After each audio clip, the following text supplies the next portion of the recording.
I'm going to be making a gluten-free mac and cheese using this pasta. This pasta is really good and it's definitely the perfect like shape and size for mac and cheese.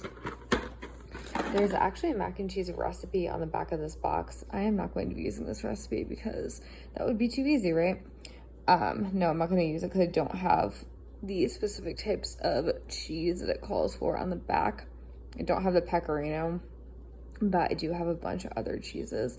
So I'm just gonna make a different recipe and I'm going to do a baked mac and cheese instead of just like a stovetop mac and cheese. The baked mac and cheese that I'm going to be making calls for panko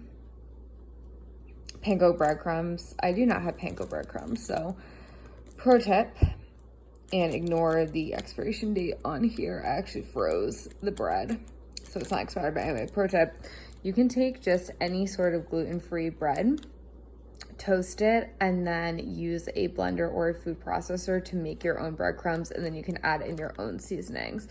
It is so much cheaper than going out and buying gluten-free breadcrumbs. Those are really expensive, and I found that they usually don't taste very fresh.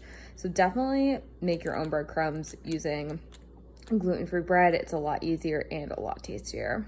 So we'll see how this mac and cheese that I'm going to be making using this pasta turns out. I have only ever made a baked mac and cheese one other time before in my entire life, and it did not turn out well. So hopefully this one will be slightly better.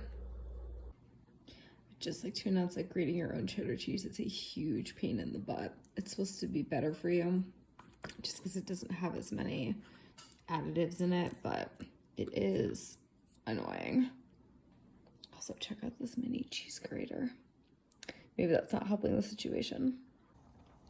Per usual, made a huge mess in my kitchen, but this is what it looks like before baking it.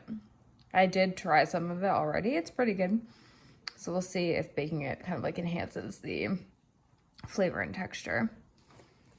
Check out this mess from the cheese sauce that I made. There's additional messes elsewhere in the kitchen, but gotta try to tackle cleaning that up while it's baking.